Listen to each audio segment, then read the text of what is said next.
Bonjour tout le monde et bienvenue à votre émission Simplement et sans limite. Je suis le pasteur Yvon Stabili, ça me fait plaisir de vous accueillir. Aujourd'hui, on va commencer une nouvelle série sur les principes du royaume de Dieu. Très important de comprendre les principes du royaume parce que c'est ce que Jésus lui-même nous a demandé d'annoncer. Il nous a dit d'aller par toute la terre et d'annoncer la bonne nouvelle du royaume. Donc, si on veut annoncer la bonne nouvelle du royaume, le minimum qu'on puisse faire, c'est d'apprendre quels sont les principes de ce royaume-là. Amen. Donc, la première des choses qu'il faut qu'on considère et qu'on réalise finalement, c'est que dans la chrétienté, il y a deux choses qu'on va retrouver avec les gens. Parfois, on retrouve des gens qui sont très, très théologiques et d'autres fois, on va en retrouver d'autres qui sont très, très philosophiques. Et donc, on va voir ensemble c'est quoi la différence entre les deux. Premièrement, la théologie, qu'est-ce que ça signifie?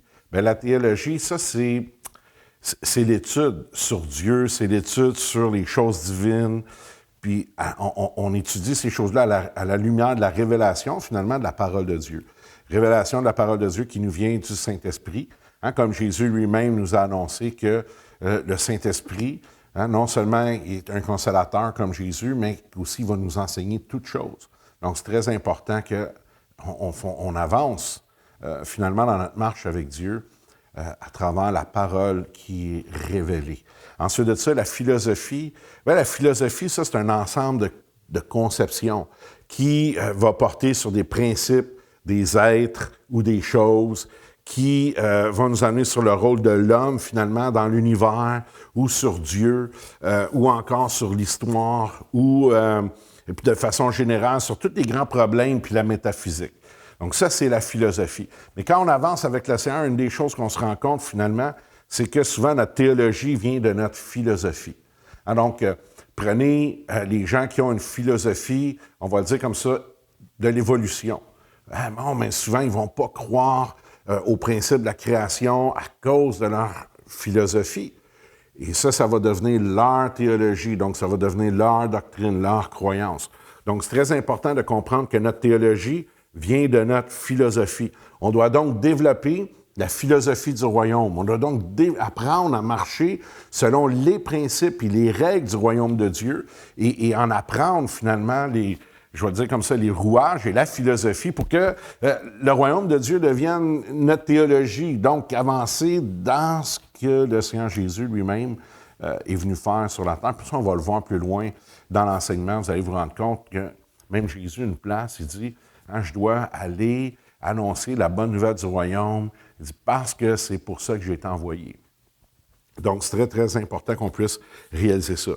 On doit comprendre en même temps, lorsqu'on étudie ces choses-là, que la Bible, ce n'est pas un livre. Cette Bible-là, ce n'est pas un livre. Ça, c'est une bibliothèque de 66 livres. Okay? Donc, qui exprime, qui exprime d'une façon inspirée le plan divin de Dieu pour l'homme, le plan divin de Dieu pour la création. Amen? Donc, plus on va lire la parole de Dieu, plus on va développer cette philosophie-là du royaume, je vais vous le dire comme ça, et plus on va avancer dans ce que la Bible elle-même appelle la sainte doctrine de Jésus-Christ. Donc, avancer dans ce que le Seigneur Jésus lui-même a présenté, dans ce qu'il nous a enseigné, et surtout ce qu'il nous a demandé à nous de faire sur la terre. Gloire à Jésus. Donc, si vous avez donné votre vie au Seigneur, si vous êtes venu à Christ et vous êtes un disciple de Jésus, vous savez quoi? C'est votre devoir aussi d'annoncer la bonne nouvelle du royaume. Gloire à Jésus. Et on va se rendre compte ensemble que dans le royaume de Dieu, et de la façon que Dieu a créé le ciel et la terre, la façon que Dieu a créé l'homme, et ce à quoi il nous a appelés est beaucoup plus grand. J'ai même envie de prendre ce mot-là.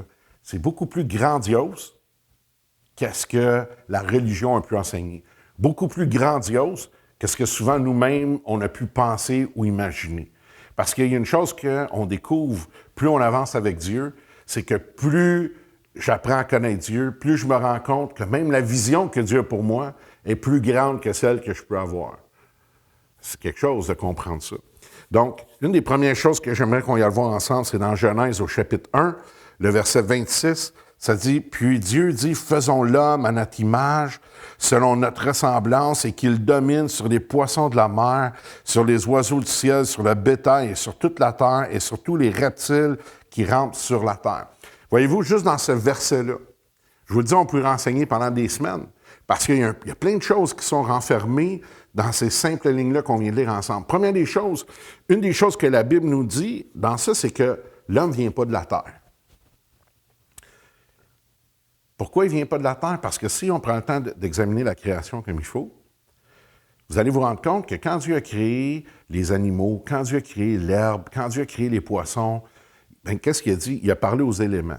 Hein? Il a dit, quand Dieu a créé les arbres, quand il a créé les animaux, il dit que la terre produise les arbres fruitiers de toute espèce, que la terre produise les animaux.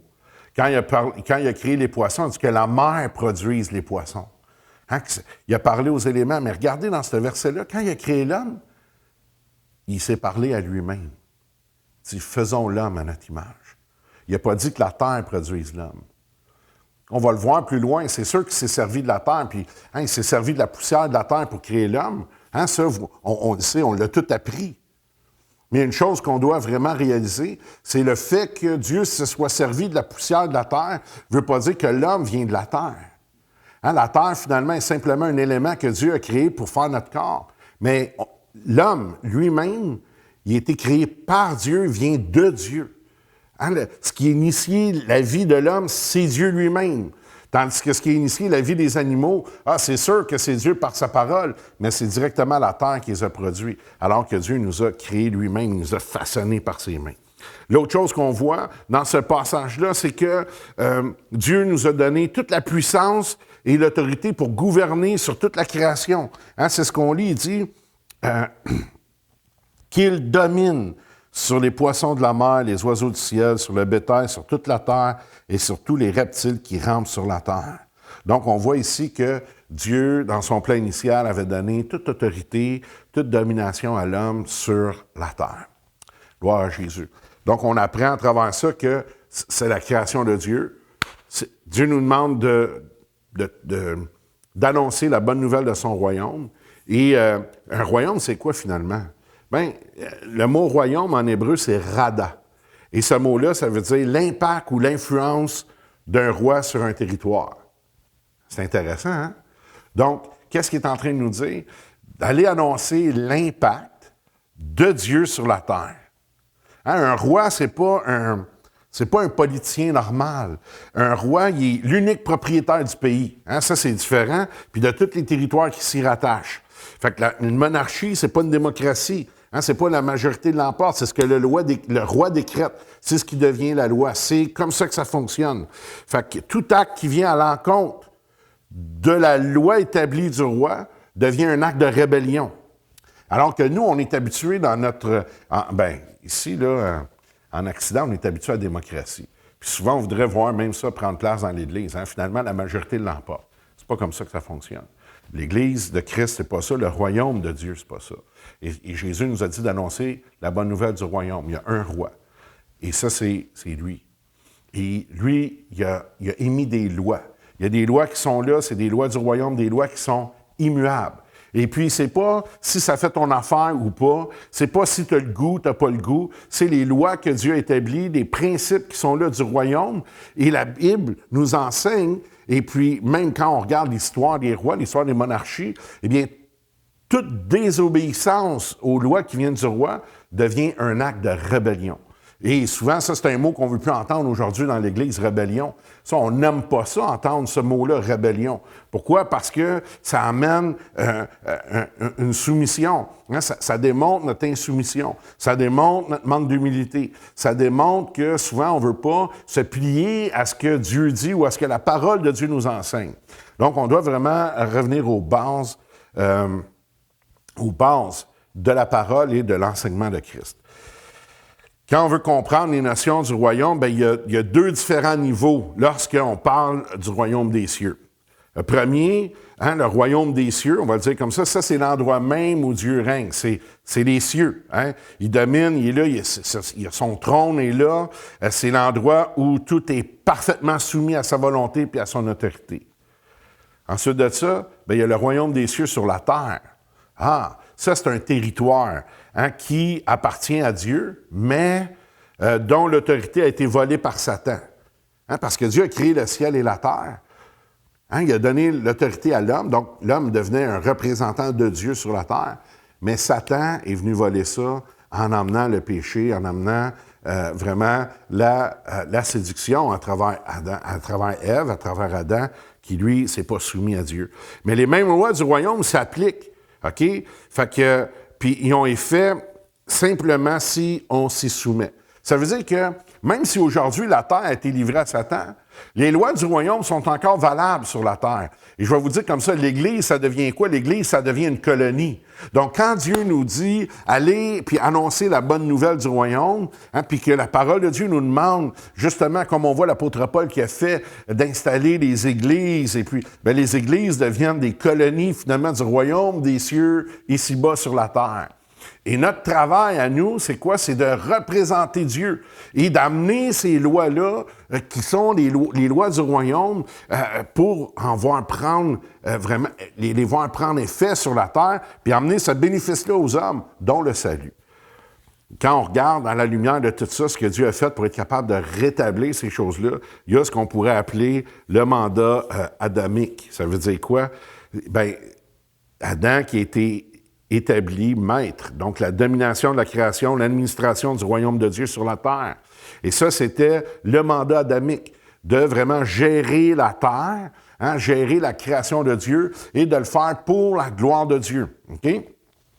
Donc, quand on comprend ces principes-là, il y a le royaume de Dieu qui est dans les cieux, le royaume des cieux sur la terre et le mandat adamique, donc ce que Dieu avait demandé à Adam de faire, qui était de gérer finalement sa création. Le royaume des cieux, c'est aussi c'est le lieu d'influence. Le royaume des cieux sur la terre, c'est l'influence sur un lieu, finalement. Donc, quand une nation, une région, une ville, où des gens se tournent vers le Seigneur, ils deviennent l'influence dans ce lieu-là.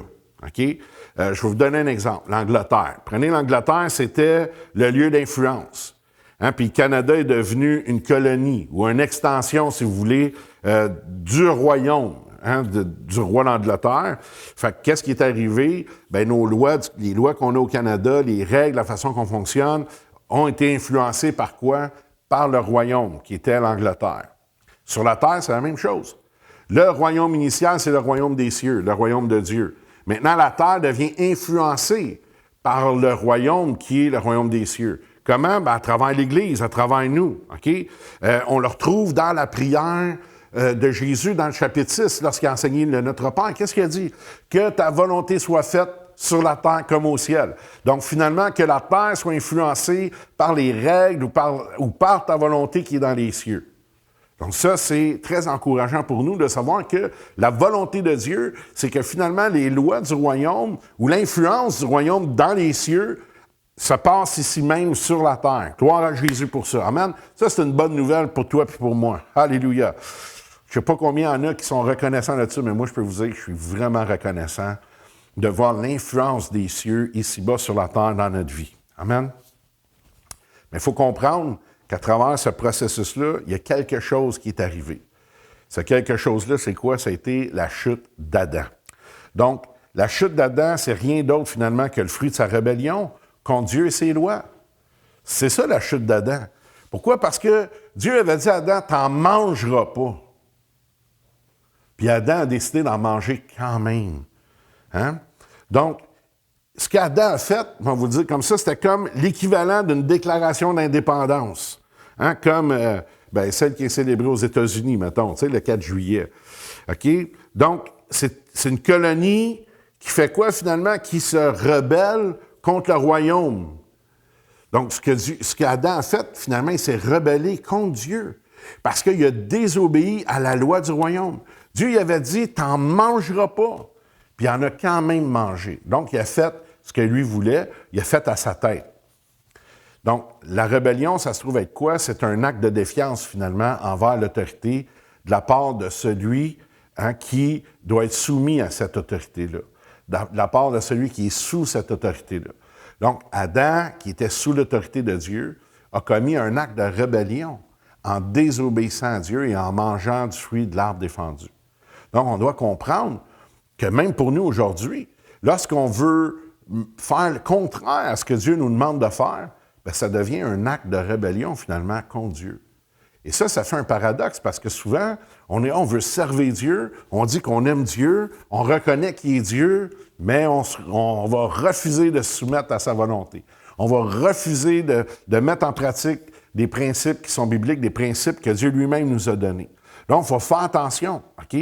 Donc, c'est pour ça que la parole de Dieu nous enseigne, entre autres dans 1 Samuel au chapitre 15, que l'obéissance vaut mieux que le sacrifice.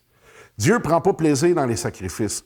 Dieu ne prend pas plaisir à devoir mettre des cailloux dans tes souliers pour marcher, puis souffrir comme d'autres font, d'autres qui se flagellent, puis qui pensent qu'ils plaisent à Dieu par ça, ou ils vont faire des privations.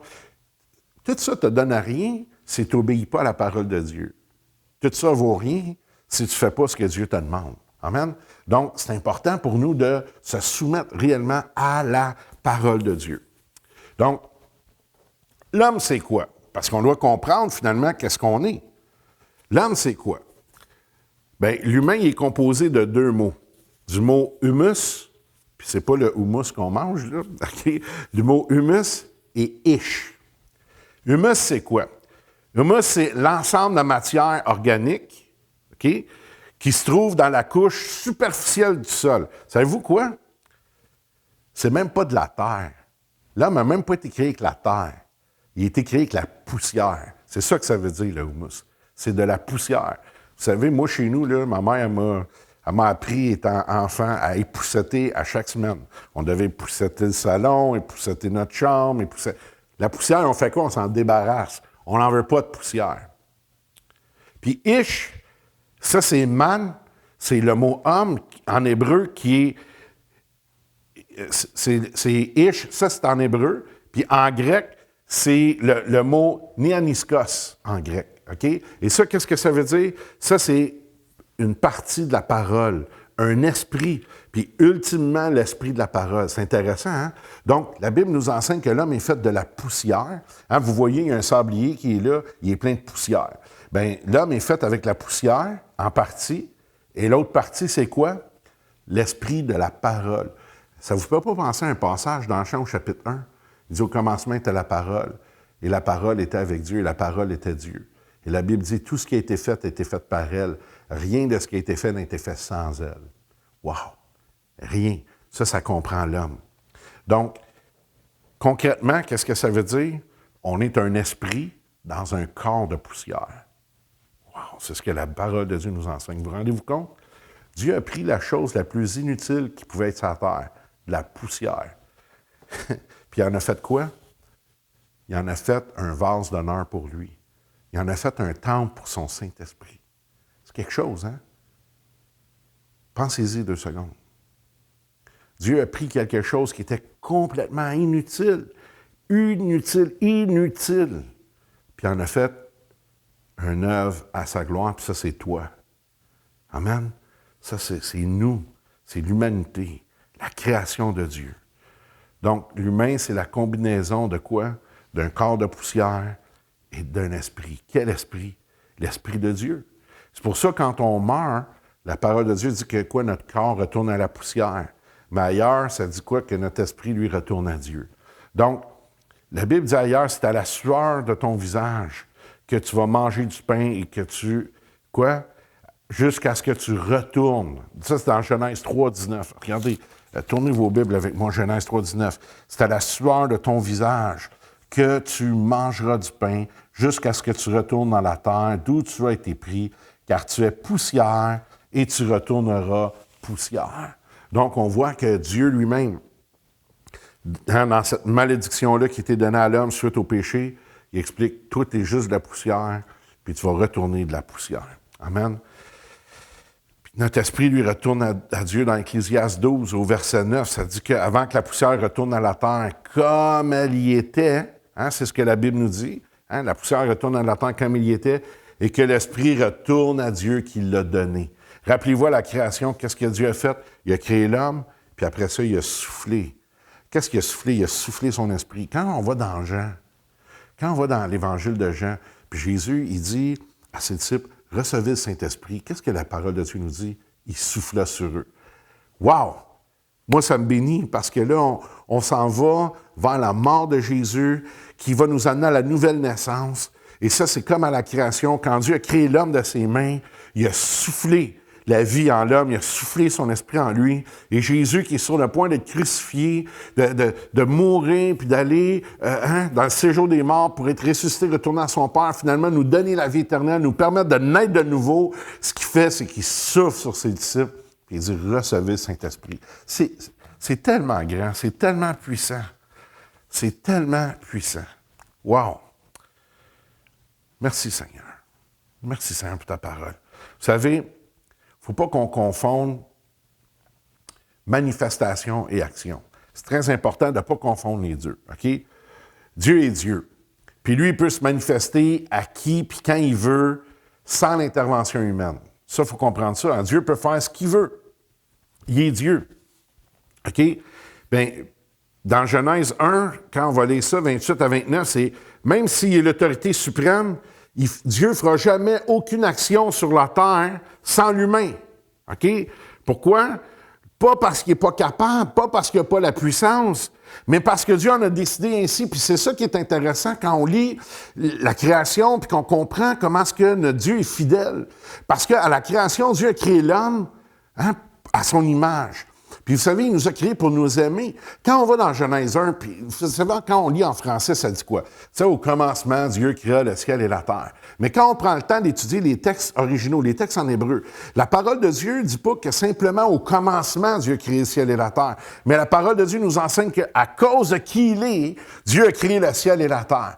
Dieu, il est le commencement et la fin, mais Dieu, il est amour. Donc, qu'est-ce que la parole de Dieu nous enseigne? C'est que Dieu avait tellement d'amour en lui, tellement d'amour à donner qu'il nous a créés. Donc, il t'a créé pour t'aimer. C'est quelque chose, c'est puissant de comprendre ces paroles-là. Dieu nous a créés pour nous aimer. Non seulement il nous a créés pour nous aimer, mais en plus, dans toute la création, il a donné la domination à l'homme. Puis parce qu'il a donné la domination à l'homme, Dieu ne reprendra pas sa parole. C'est pas un homme, lui, pour changer d'idée. Il a dit ça, ça va être ça. Donc, il a créé l'homme. Et Dieu a envoyé son Fils Jésus pour nous racheter. Puis pourquoi Jésus devait devenir un homme? Bien, à cause de la création, à cause de ce qu'on a lu dans l'établissement du royaume de Dieu sur la terre. Lorsque Dieu a dit, on va donner à l'homme toute la domination. Lui va dominer sur toute la création. Donc, c'est comme si Dieu a passé un contrat en disant, tu sais quoi? Moi, je ne ferai rien sur la terre. Je vais juste te donner ça à toi, puis je vais passer par toi. C'est toi qui vas gérer tout ça. Puis, si vous ne croyez pas ça encore, retournez dans Genèse, allez lire le passage quand les animaux ont été nommés. Vous allez vous rendre compte que ce n'est pas Dieu qui a nommé les animaux. La parole de Dieu dit que les animaux de la terre sont venus vers Adam, puis c'est lui qui leur a donné leur nom. C'est Adam qui a décidé qu'un cheval, ça serait un cheval, puis qu'un éléphant, ça serait un éléphant. Et même Dieu, qu'est-ce que Dieu dit? Il dit, allons voir comment il fait. Il n'a même pas dit, allons lui dire quoi faire, allons lui montrer comment faire, il dit, allons voir comment il fait ça. C'est intéressant, hein? Pourtant, c'est Dieu qui les avait créés, c'est Dieu qui les avait fait, mais il a laissé à l'homme l'autorité, le soin de les nommer. C'est quelque chose. Wow! Peut-être que vous n'avez jamais porté attention à ces passages-là, mais quand on se met à lire la parole, vraiment, puis on porte attention à ce qui est écrit et comment c'est écrit, moi, je vous le dis, ça a complètement changé ma vie. Et c'est pas pour rien que la parole de Dieu nous dit « Cherchez premièrement le royaume des cieux et sa justice ». Dans Matthieu 6, au verset 33. Pourquoi il nous dit ça? Parce que on ne peut pas parler du royaume de Dieu sans parler de la justice de Dieu. Fait que si je... attendez, il y a un passage dans Luc. Alléluia. Gloire à Jésus. Merci Seigneur. On achève la session d'aujourd'hui, mais je veux juste vous emmener dans Luc. On va aller voir un passage ensemble. Luc, chapitre 18. Attendez une seconde. Luc, chapitre 18. On va aller voir ensemble. C'est au début du chapitre, les versets 7 et 8. Ah oui, ça dit, « Et Dieu ne fera-t-il pas justice à ses élus qui crient à lui jour et nuit, et tardera-t-il à leur égard? Je vous le dis, il leur fera promptement justice, mais quand le Fils de l'homme viendra, trouvera-t-il de la foi sur la terre? Gloire à Jésus. Merci Seigneur. On doit chercher le royaume des cieux et sa justice. Pourquoi? Parce que si je n'ai pas la justice de Dieu, je ne peux pas comprendre comment le royaume fonctionne. Si je ne comprends pas la justice de Dieu, je ne peux pas comprendre pourquoi Dieu passe par les hommes, que Dieu ne fait pas les choses lui-même, que Dieu agit à travers les humains. Parce que combien de chrétiens j'ai rencontrés dans ma vie qui disent « Ouais, mais Dieu peut le faire, Dieu peut, ou des gens qui me disaient « Ah non, moi, mon autorité, c'est juste Jésus-Christ, c'est juste Dieu. » Mon ami, c'est pas de même que ça marche. C'est parce que tu ne connais pas la justice de Dieu. Dieu a décidé qu'il donnait la domination de la terre aux hommes. Pas parce qu'il n'est pas puissant, pas parce qu'il n'est pas capable, parce qu'il a décidé. Puis tu sais quoi? Si Dieu n'aurait pas fait ça, il aurait manqué à sa parole. S'il aurait manqué à sa parole, on ne serait pas où on est aujourd'hui, puis le salut n'aurait pas pu venir vers nous, et Dieu ne serait pas Dieu. Si Dieu aurait changé d'idée, s'il serait revenu sur ce qu'il avait déclaré en donnant l'autorité à l'homme sur la terre, et en changeant ça maintenant, il ne serait pas Dieu. Parce que la seule chose qui est plus puissante que Dieu, c'est sa parole. Ah! Puis des fois, quand j'enseigne ça, il y a des gens qui frisent, d'autres qui défrisent. Ah! Plus puissant que Dieu, oui. Parce que la Bible dit ailleurs que ce que sa bouche dit, sa main l'accomplit. Du moment où Dieu relâche sa parole, du moment où Dieu relâche quelque chose, du moment où Dieu relâche, il ouvre la bouche et il prononce un jugement, il fait une déclaration, il lance un décret. Vous savez quoi? Il ne revient pas dessus, il le fait. Et Dieu a dit, laissons l'homme dominer. Puis c'est ce qu'il a fait. Mais si tu ne comprends pas comment la justice de Dieu fonctionne, ça va être difficile pour toi de comprendre les principes du royaume. La justice de Dieu, je vais vous donner un exemple. Dieu a trouvé juste de faire mourir un innocent pour absoudre les coupables que toi et moi nous étions. Il a trouvé juste de faire mourir quelqu'un qui était sans péché pour que tes péchés et les miens puissent être pardonnés. Wow! Nous autres, dans notre logique humaine, on va dire que c'est pas juste. Hein, que le voleur paye, que le voleur rembourse, que le meurtrier soit puni. Mais Jésus dit non, moi je vais payer pour toutes vous autres. Puis ça, c'est la justice de Dieu. Voyez-vous comment c'est important de comprendre ça? Et là, on a de la difficulté à comprendre quand quelqu'un nous fait du mal, pourquoi on doit pardonner. Bien, la Bible dit ailleurs que le maître, que le serviteur n'est pas plus grand que le maître. Fait que si le maître m'a pardonné mes péchés, je ne peux pas faire autrement que pardonner à ceux qui m'ont offensé. Pourquoi? Parce que je ne suis pas plus grand que le maître. Puis le maître m'a pardonné, il l'aura pardonné. Fait que comment est-ce que moi, je peux, dans la justice de Dieu, retenir le pardon pour quelqu'un qui m'a offensé? Ça se peut pas. Mais si je ne comprends pas comment le royaume fonctionne, je ne peux pas mettre en application ces principes-là. Là, ça, c'est rien que 2 petits principes de base. Mais comprenez à quel point ils sont importants, parce que la Bible nous enseigne aussi que si on ne pardonne pas, notre Père céleste ne nous pardonnera pas non plus. Si on n'est pas pardonné, on n'est pas réconcilié. Si on n'est pas réconcilié, il n'y a pas d'éternité avec Dieu. Ouch! On doit comprendre ces notions-là. C'est important pour nous. Regardez, Dieu exerce, il y a un jugement que Dieu exerce sur la terre. On le voit dans Isaïe 26, au verset 9. Ça dit, « Mon âme te désire pendant la nuit et mon esprit te cherche au-dedans de moi. Car lorsque tes jugements s'exercent sur la terre, les habitants du monde apprennent la justice. » Wow! Lorsque Dieu exerce son jugement sur la terre, les habitants du monde, finalement, ils apprennent quoi? La justice. La vraie justice. Pas celle des hommes, mais celle de Dieu. Et c'est là qu'on doit vraiment comprendre les principes du royaume. Amen? On va arrêter ici pour aujourd'hui. Moi, je vous invite à juste méditer, puis à repassez-vous l'enseignement d'aujourd'hui, allez le chercher dans le podcast ou juste regardez-le encore pour juste être capable de bien comprendre ce qu'on a partagé ensemble aujourd'hui. Puis, la semaine prochaine, on va parler ensemble des promesses. On va voir qu'il y a plus de 7000 promesses qui sont là dans la parole de Dieu, que c'est un fait pour ses enfants, finalement pour son royaume sur la terre. Donc, je vous invite à être là encore une fois. C'est le pasteur Yvon Stabili. Merci d'avoir été des nôtres et on se retrouve la semaine prochaine.